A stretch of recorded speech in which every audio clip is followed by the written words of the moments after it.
@crystalwilder, YouTube, TikTok, Facebook, Instagram. Okay. And Crystal's back with us again. Today we're going to be talking about living with multiple sclerosis. Okay. And fun fact that y'all might not know about me, I also have multiple sclerosis as well. So I'm definitely ready to talk about this conversation, kind of talk about our situations, how we feel sometimes. And I know my lupus warriors, I got a couple of friends with lupus or whatever, and I have some friends with multiple sclerosis as well. Y'all can kind of correlate, I guess, or understand. Ami, who will be here in the conversation, he'll be listening, but he'll have his thoughts and how he feels as well. But I'll let you start off since you came in and let me know your thoughts and tell us what kind of multiple sclerosis or your symptoms. So for me, I think that this is a really, really, really important conversation, because when you look at us, I mean, we fine. We're fine. Yeah, you said, see. Yet there is something that we're living with, an autoimmune disease, multiple sclerosis, and so I think it's a really good conversation, especially considering that we're African American as well. There's not a lot of representation widespread as it relates to people that look like us talking about living with. And I love to say living with, because multiple sclerosis it's not the boss of me, and it doesn't take over me. There's so much more to my life than this part. It's just a small part, so I live with it, and I'm just really excited for us to have this conversation. Yeah. Okay, me too. I'm excited to hear. So jumping right into the questions, tell me about when you found out your diagnosis. You can tell me all the way up what led into it, or you could just tell me how you felt when you got the diagnosis. So it's up to you how you want to take it. Well, I think great minds think alike. Because that was one of your questions. That was mine. Talking about the MS diagnosis story and how did I find out and what was it like for me. So for me, what happened was I literally started going numb. Literally, like, I could be singing at church and I would literally go numb and I couldn't move. I lived on a third-story apartment complex, and I fell from the top all the way to the bottom.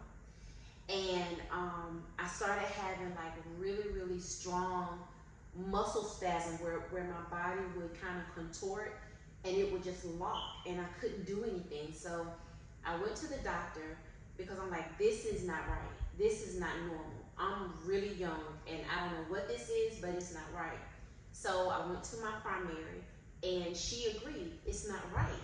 So she referred me to a neurologist. And when she did, they did all kinds of MRIs, they did all kinds of CAT scans, and they saw something. And they literally, I went to Duke Raleigh in Raleigh, North Carolina, and they tried to convince me that when I was a child, I must have been in a really bad car accident, which caused me to have a small break on my third vertebrae. And so I went and I talked to my parents and I'm like, was that a car accident? I'm asking because they were adamant that that's like something happened to me, some type of traumatic event that I possibly didn't remember. So they were like, no. And at the same time though, I was working 2 full-time jobs. One of them, it was like an hour commute both ways. And one of my children was having a really, really tough time in school. And so I wasn't getting a lot of sleep because I was at the school and then I'm working 2 full-time jobs and this was happening to me. And my doctor kept saying, my primary kept saying, well, this isn't normal, you're too young. She kept saying, well, we're gonna work together as a team. And they kept sending me to different neurologists. Nobody could tell me what was going on. So fast forward a few years, I was living in Texas and I was coming home for the first time since I had moved out to Texas, and I was really, really excited, and something happened right before I came that was really, really stressful. Came to North Carolina, we came together, had a family event, And remember when we went to go play the go-karts, ride the go-karts, and I beat y'all? I was actually going numb. I beat everybody with the go-karts, but I was partially numb. What happened was my feet started hurting really bad. And I was thinking it was because my daughter didn't have the mats in the floor. And so, like I said, it was coming up from my feet, and it kept coming up, and then I noticed I couldn't button my pants. And so I was like, wait, and I called my significant other in the room, and I'm like, I don't know what's wrong, but I can't use my hands. So he said, well, change your pants, because I had a pants that button. And so I put on some pants that I could just pull up and down. And by the time we left Raleigh, when we got into the airport, him and my youngest daughter had to literally walk on both sides of me to help me get through the airport. When we got back to Texas, we went to the hospital. They admitted me because they did the spinal tap and they did all of that stuff, but they could see that I was actually I guess my body was paralyzed. I was becoming paralyzed in a lot of ways because I couldn't walk. And that's how I got diagnosed. And that's how I got diagnosed. And so when they told me, I was like, okay. I talked to my sister and I said, listen, I only want to have this conversation one time. Schedule a time that we can have a family meeting on the phone. And so they did that, and I told all of them I asked them to please not say anything that was negative. Don't ask me a lot of questions. Just let me tell them what's going on and then let me deal with it. And so we had the conversation. I told everybody about it, and they let me deal with it first before they started like asking more questions. But I needed some time. Yeah. But that was me. What was yours like? I was young, so I was devastated. I ain't gonna lie. So I was 19 years old. I had just had my first baby. It was like 3, so October. So it was like 4 months after I had my first baby. And so it was like for like 2 days I was waking up and there was like blurry spots in my vision. And I was like, I saw it, but it wasn't anything dire. Everybody know I can't see that well anyway. So I'm like, okay, but even when I had my glasses on, I couldn't see. Like that blurry spot was there. And then one day he was working at the hospital, so he was working overnight, so he was super tired. And one day I woke up and I could not see out of that eye at all. And he was leaving. I forgot where he was at that day. But you had to work that night and you were gone, but I was there with Journey. And I had a newborn baby and I could not see out of my eye. But it scared me to the point I drove myself to the hospital. I was so scared. I was like, I can't see, this is real. Like, I really cannot see out of my eye. I went to Med Direct in Greenville when they had the Med Direct. And they would tell me, oh, you might need an eye surgery. I was upset. They were just talking. So they stick me, they admitted me into the hospital because a neurologist came in and he shined the light on my eye and it was not dilating. So he was like, it's not reacting to the light at all. So she really cannot see. She is blind in that eye. My eye was not reacting. So he was moving it and he was asking me, could I see anything? I said, I cannot see. I'm completely blind in this eye. And I just woke up like that.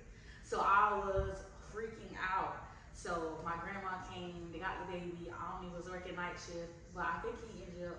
Did you come that night, or did you have to wait until you got home? Because you was working at the hospital. I don't think I was at the hospital at that point, but I was working night shift somewhere. Yeah. But I ended up coming when they admitted you. Yes. And so they ended up admitting me because there was no reaction in that eye, so they knew I was blind in that eye, and he knew something was going on. So they ran all the tests, the lumbar puncture, everything. And then I just remember they came in and he was like, okay, we have a diagnosis for you. And he was like, because you're so young, you may not take it well.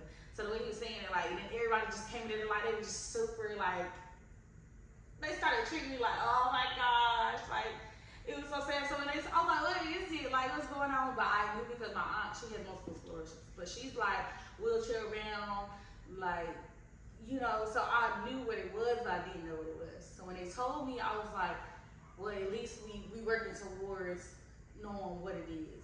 And so my thing was, I was like, am I going to be able to see again? Like, I'm telling you, I'm like, and if this is God out of wrong, something like, I'm not going to be cute with an eye patch. Like, I'm not going to be able to do it. So I'm like asking him, is the vision going to come back? So I stayed in the hospital for a long time. I was crying. I was so upset. But I stayed on like steroids and infusions and stuff for a while to try to get the vision back. But that was my story. And I was devastated. But I was also happy to know what was happening and that there was a possibility I could get my vision back. So, But that was beautiful because for you, because one of the things I went to a conference maybe 6 months ago, and it was some neurologists and some other, like it was for people of color that had MS. And one of the things that was common was out of the entire panel, only one person was diagnosed during the time that they were actually having an episode. Everybody else was misdiagnosed. Like, so for me, it was, I had to have been in an accident. So I went about 4 years misdiagnosed before I was actually diagnosed. So it was really good that you actually were diagnosed like as soon as you, and they were able to go ahead and get things started for you. So let me ask you this question. How has it been recognizing and managing your triggers? I feel like I'm hard-headed. Yeah. Hey, you asking. But I feel like I'm hard-headed because it's hard for me to accept that, like, this is reality for me. Especially when I tried the new medication, which was something I had to give myself a shot. And I feel like that was reality for me. It's like, because I always say, I don't want to be one of those people that have to give themselves medicine or, like, be on medicine every day. So for me, it's very hard to accept that, like, that person. And realize my triggers is like, dang, it's already too late. Like, this already caused a trigger. So that's how I figure it out, because I guess I don't deep dive into the diagnosis as much as I should.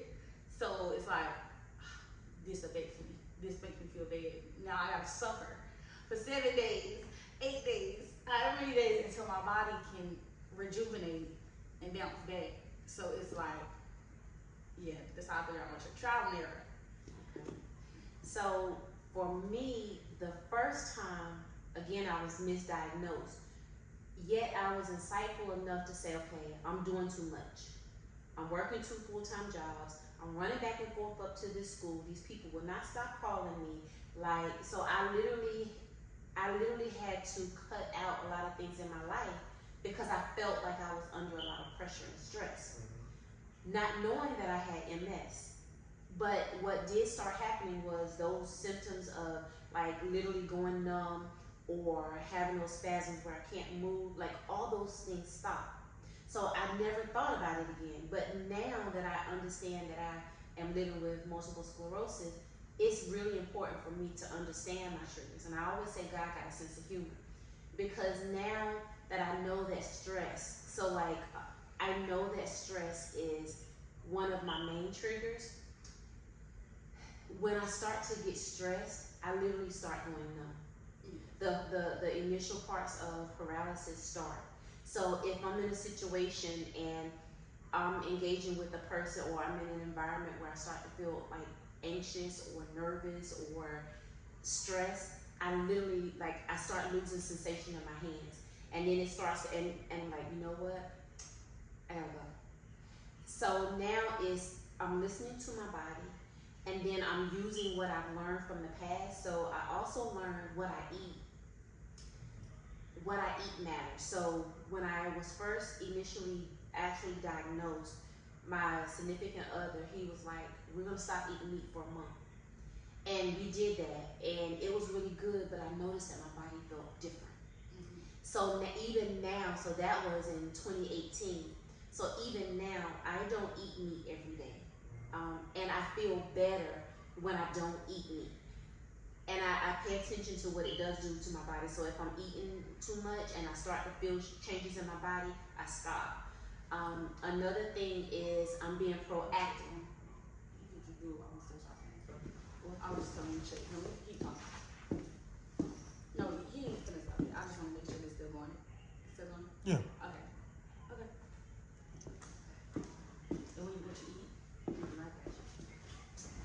So the other thing the other thing that I pay attention to, see, my diet, stress.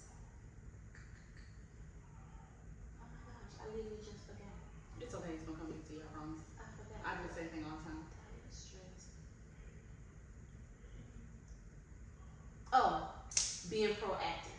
So another trigger that, and that's why I say God has a sense of humor. My happy place is the beach, anywhere near water, especially like Caribbean. But that's my happy place. That's where I find solitude. I have some great conversations with God there.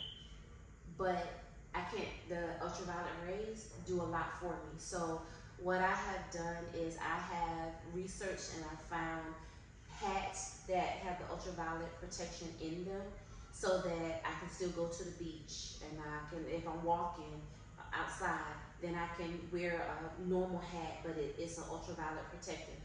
They make shirts and pants that have ultraviolet protection in them, so I have that, and then I use a lot of sunscreen with the ultraviolet protection in it to protect my skin. And even when I do walk, because I still want to enjoy life, I want to enjoy nature, I walk like early in the daytime or like right before the sun sets, so that I can still have a good quality of life. But I pay attention to what impacts me, and I do a lot to recognize when my body starts to respond, so that I can minimize and manage things that actually trigger responses. So that is definitely one for me. Like, it takes me down. Like, down. I can't be out in the sun too long. Like, my body, it just does not do well with sun. Stress is definitely one for me too. I don't feel like I get really fatigued. Like, my body, it's not even like just sleepy. Like, my body can't go. Like, and I'm a person that can go. Like, I can take a cat nap and go all day, work all day, and do whatever I gotta take. But like, if I'm in the middle of a flare up or I'm being triggered, I can't. Like, if I do something, I have to sleep. Like, I have to sleep right afterwards, and that's not me. So I know my body is like, okay, slow down, take your time, relax. But yeah, it's tough. It's tough. I don't like the way it makes me feel. Well, now right, and that but we have to still keep paying attention to it. And you mentioned medication. Are you currently taking medication now to manage, or no? Okay. I'm not. Okay. I know y'all gonna get me. My mama gonna get me. Y'all gonna get me, but I'm about to start back. I'm gonna get back on medication. I am. Okay. I just like I said. I think at the time I feel like, because I just recently got out of the hospital, because I'm actively in an active flare up right now, and so it kind of woke me up. Like, it slowed me down, but it woke me up. Like, the doctor said something like, "Hey, you're young right now, so your body's gonna keep bouncing back. But what about when you're older?" And when she said that, it was like, dang, I'm gonna be older one day. I'm gonna be old one day, and like, I don't wanna be wheelchair bound, and I don't wanna be that. You know what I'm saying? So when she said that, she was like, "Yeah, your body's gonna keep bouncing back, and yeah, you can keep going right now. But what about when you're older and all of these, you put your body through all of this stress and all of this stuff right now, your body gonna pay for it later." You know what I'm saying? So it really opened me up. So now I'm like, okay, I gotta get on my stuff. I gotta get on my Zoom, cause I ain't been on my Zoom. and it's I'm sorry. no, but it is true. That is so true, and you don't want to take that for granted. And that's one of the hard parts about the level of misdiagnosis for African American people, because the longer it takes for them to diagnose you, the thing that also is latter is treatment. Yes.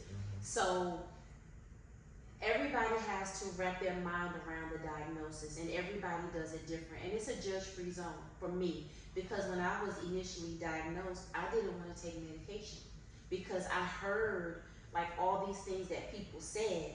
And so I was scared. I'm like, if I start it, then I'm gonna have to take it for the rest of my life. And well, aren't there some holistic things? And like, what else can I do? And so I went through all that process. But last year I actually started.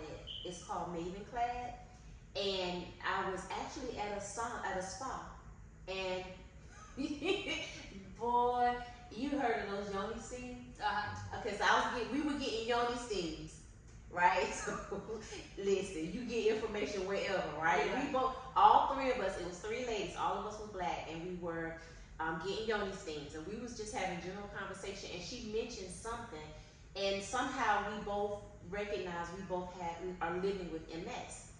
And she told me about a medicine that she took where she only had to take it a short amount of time, and she don't have to take medicine for the rest of her life as long as nothing significant happens. And I was like, So then I went back and had a conversation with my neurologist, and she was like, well, the one that the lady told me about, my neurologist said after COVID, she said I will not support that one because it would compromise my immune system too far. And she was like, I'm not doing that. But Mavenclad, she said, she told me about Mavenclad, and so it's 2 years. You take it 2 weeks the first year, 2 weeks the second year, and then I won't have to do anything unless I have a flare up. And so my first year was last year. I did 2 weeks in July. And so I'm coming up on my second year, and my medicine is going to be actually mailed to me next week when I get back to Texas. But I start my second year, and I'm super excited about that. But in addition to that, I've been listening to Dr. Joe Dispenza, and he teaches you how to use meditation to rejuvenate nerve cells. And so you were asking me what kind of MS, like where am I impacted? So initially, I had my lesion on the third vertebrae.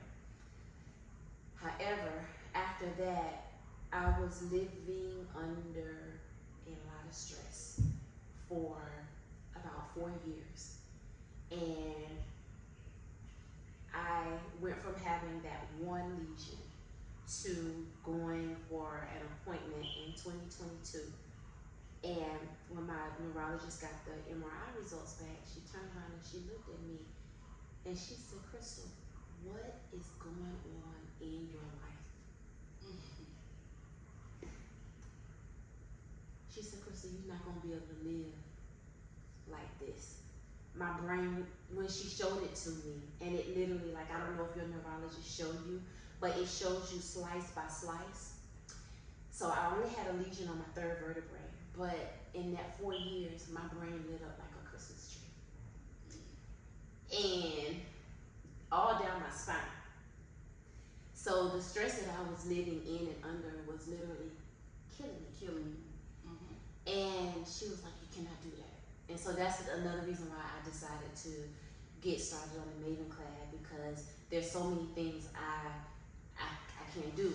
Yeah. So now though, looking at and learning more about Joe Dispenza, managing my triggers, and actually taking that Mavenclad makes me feel really hopeful.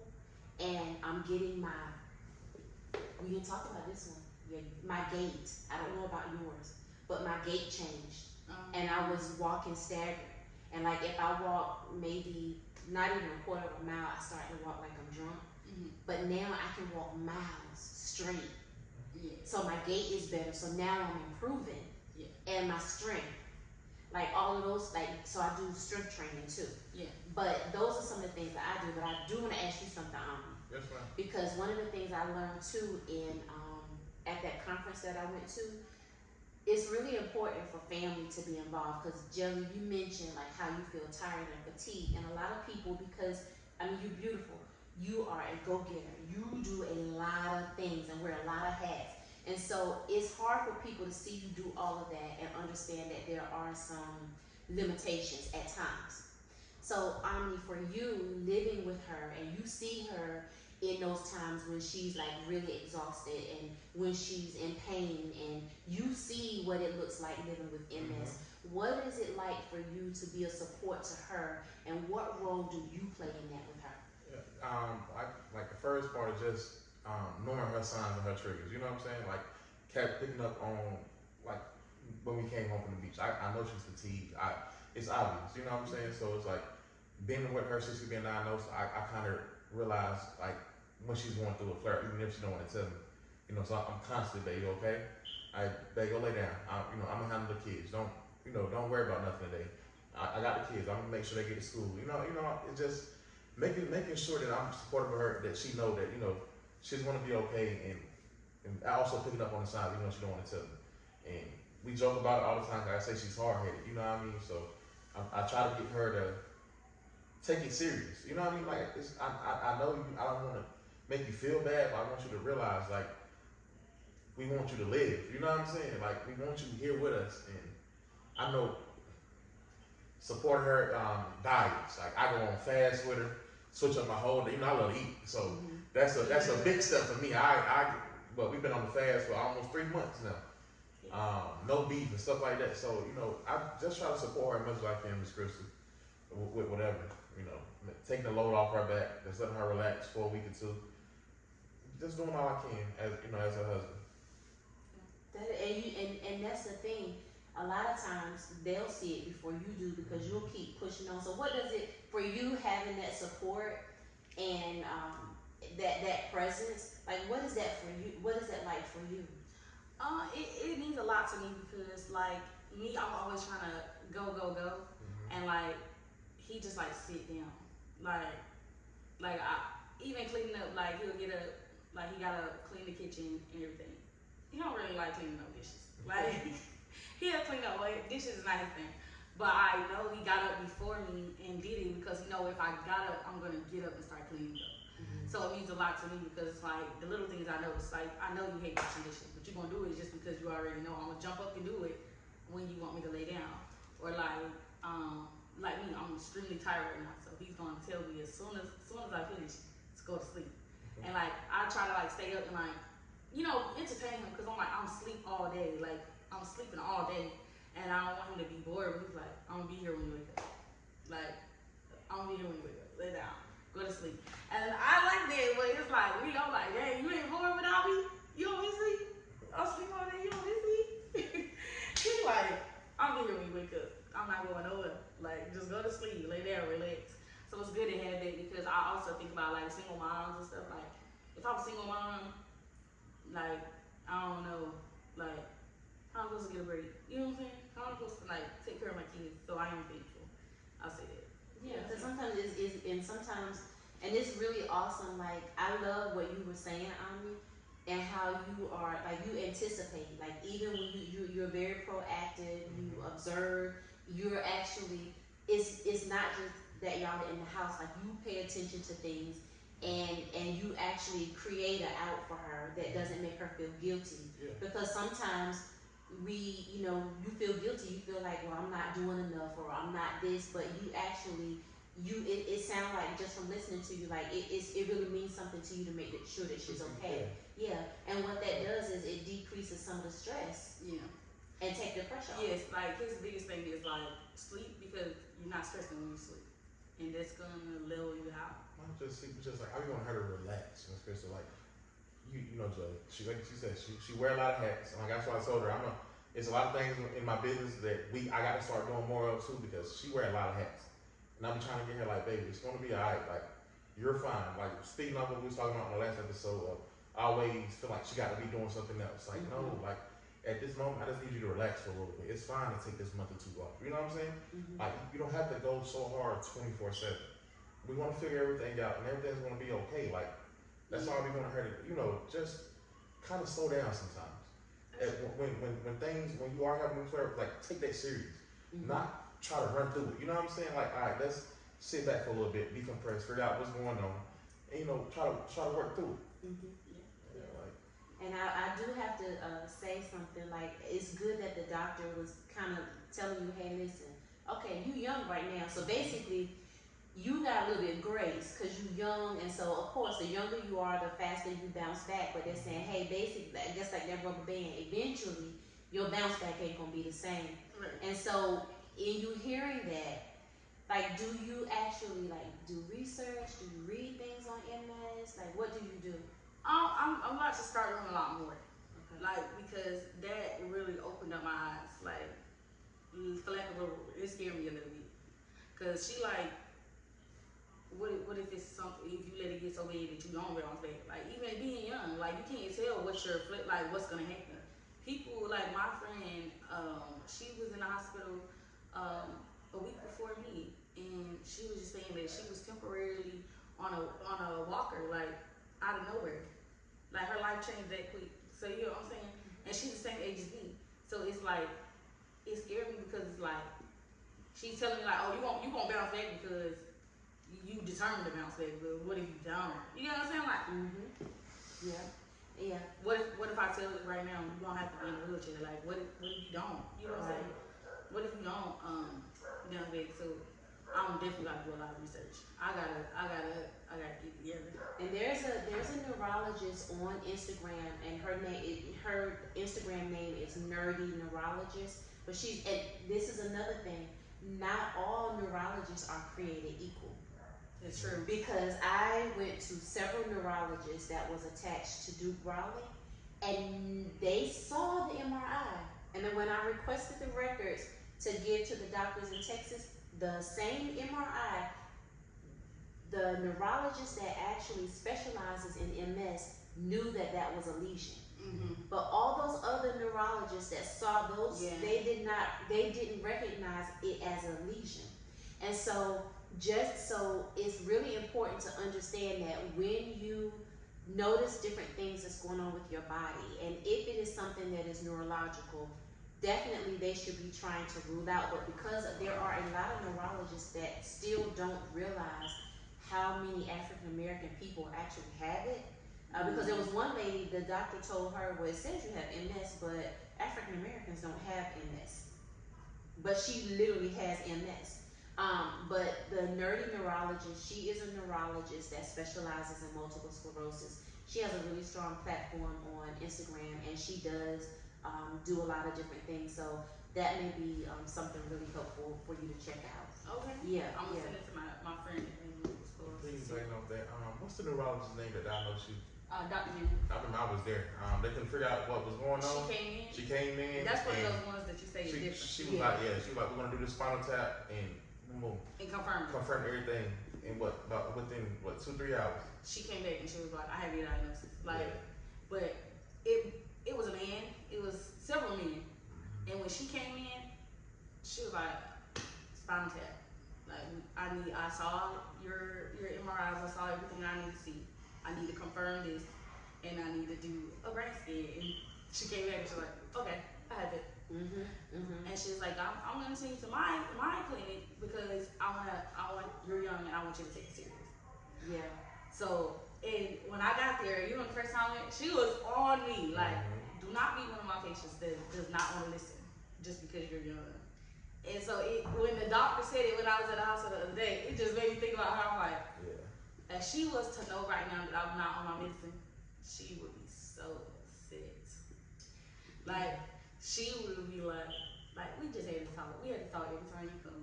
You never take it serious. And so I guess I just had my wake up call. So now it's like this conversation, it means a lot to me because it's like, dang, like I want to make more people that are aware that have it and don't, that want to know about it. Because I know a lot of people, they have it. Well, I don't know a lot of people that have it, honestly. But I know a lot of people that have lupus, but not a lot of people with MS. And a lot of people don't know about MS. Like, even the doctors at the hospital, they were just like, that's a tough diagnosis. Yeah. And she literally was just like, I just feel bad. And I'm like, don't say you feel bad for me. You know what I'm saying? Like, she was just like, no, like, that's a tough diagnosis. Like, it's very tricky. Like, we don't know where to start. Right. And she was just like telling me, she was like, I want you to listen to me, like, we don't know where to start because this is a tricky diagnosis. And so she was like looking at my charts and she was just like, and you were 19? And I said, yeah. And she was like, and you had just had a baby? I said, yeah. She's like, that had to be tough. She's like, there's no way, like, I know your life just crumbled down. And she was just trying to relate because she was just like, I see people suffer. Like, they come here and there's like, they're in so much pain or like there's so much stuff happening in their body and we just don't know where to start with them. So she was just like, this is a tough diagnosis. Like, this is tough. Yeah, and I love that you're being transparent because like we could sit here and act like everything is perfect and we are perfect patients. Like we could do that, and that's not really true. So there are people who have the diagnosis, and it's a tough pill. It can be a tough pill to swallow, especially depending on what's happening with you when you are diagnosed. And so some people ignore it, and it definitely could, because technically speaking, like you have a disability, right? And I'm not disabled. I mean, I'm doing a lot of things like that's in my mind. I'm not disabled. Yeah. So for some people, you check out, and then for some people, if you're with a neurologist but not one that specializes in MS, some things they may not do or add to your treatment, right? So it's important to do research and to, so that when you do go to your, and it's also very important to bring, especially if you're married, your partner. Yeah, because if you get in there telling stories and they ask certain questions, but you, like, I really didn't, like, I didn't know how bad my gait was, but I know, like, if I'm walking, eventually I start walking sideways, or like if somebody's trying to, like, I have failed a few times because I'm walking and I trip over myself. Like, I've fallen a few times. But when you have like a significant other or a family member that actually comes with you, like, they're able to tell the doctor what they see too, so it helps them better treat you. So I love that you're being transparent and saying, I'm not. Yeah, and I also was one of those people that's like, well, if I don't claim that I have it, I'm not gonna have it. And a lot of people, especially us, because we gonna pray and we gonna believe we ain't got it, and we not gonna claim it, and the whole while we're still living with it. Yeah. So it's like, that with me too. Like, also, like, oh, if I don't say I have it, I don't have it. Like, so it's just like, it just opened my eyes to a lot. But what would, I have a question. Okay. For anybody, I would even say just young, what would be your best advice to them with getting the diagnosis or having the diagnosis? Well, the getting part, I think, being more, you know that something is going on with you. So really understanding that you really got to be your best advocate, because if you don't speak up for yourself, nobody else will. Being diagnosed, I think what I would say to people is it can be really frustrating, because when people see you, they don't see you. And when you say, well, I'm tired, then they say that's an excuse. Or they don't understand when you're saying, well, hold up, I can't do this, like, give me a minute. For them, especially when they're used to seeing you do and go, it's hard for people to wrap their mind around, because it's not a lot of information and families don't know it either. Yeah. So it's hard to help somebody when you don't even understand what it is that they have going on. So that's why it is important to go to, like, appointments and stuff. But that's very frustrating, and it can put you in a really tough place. So I would say for that, don't be afraid to still speak up anyway. So even if I tell you, Jelly, I'm not really feeling good, I need to lay down, and you say, well, no, Crystal, like, you told me we was gonna go. Yeah, I did, but I don't feel good, and I'm gonna listen to my body. So I'm still gonna advocate for myself, even through that feeling frustrated that you don't understand. I'm gonna still advocate. So I would say to people, advocate for yourself, whether it's to the people that are your support system and to your medical professionals. I would say that. That's true. Definitely speak up for yourself. I would say, get on top of it. My best advice is to get on top of it. Like, I know it's gonna be hard to accept, and it is hard to accept, but like, don't wait. Don't wait until it's too late. And then I already have someone in my family that has it, and they waited until it's too late. So it's like, I can see how bad it can get, but you also can live with it. You know what I'm saying? Like, it's livable. You can have a normal life. So it's not the end all be all. So that would be my best advice. Can I add one more? Yeah. Just because we know what it can do, it doesn't mean that we have to accept defeat, that we have to accept limitations, because going to the conference that I went to, there was a black guy. He literally was wheelchair bound, but they got him on a treatment regimen, He actually started doing like strength training, and he walks, and he's a motivational speaker now, and he goes all over the country talking about MS. So even if you have a relapse or there's something that happens and you have limitations, don't accept that that's it. Continue to do whatever it is that you can to learn and then to actually do for yourself, whether it's your diet, your lifestyle, your treatment plans with your neurologist, whatever it is that you need to do. Be open. Understand that you can do a lot, even if you feel like you can only do a little. Still do whatever it is you can to empower yourself. Yeah, that's what I would say. Okay, that's good. That's good. Okay. Um, let's see. Let's see. Do I have anything else I want to throw out there? Um, I did.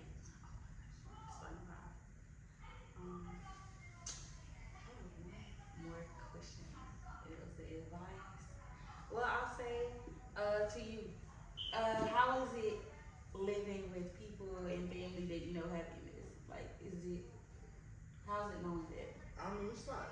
I'm gonna say it's hard or nothing like that. Like I said earlier, it's about like Miss Kristen on like understanding. Like that's the number one thing. Understanding and being supportive.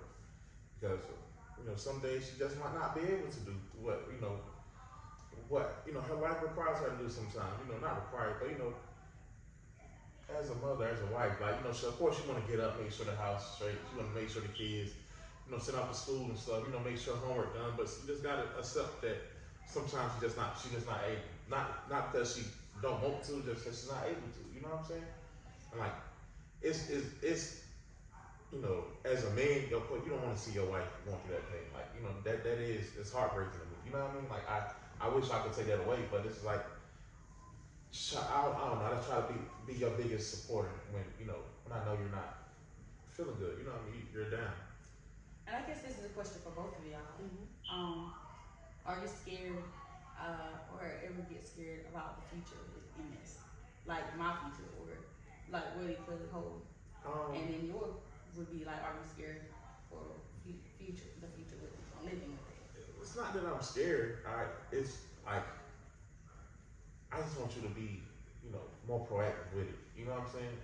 I'm just say, yeah, we know how bad it can get, but I also know on the other hand, if we get on top of it, stay on top of it, make sure you're eating right, make sure you're staying active, doing the things that you can do to prevent those type of things. I feel like we still can, like Ms. Chris said, you can live with MS. You know what I'm saying? Mm-hmm. Okay. And So, God doesn't give me the spirit of fear, and I'm not afraid. I'm actually hopeful. And I am super excited. Like for 2024 this year, I say I'm going to blow my neurologist's mind. The way that I eat, not stressing, I'm learning to let go of things I need to let go of. I'm working more on like meditating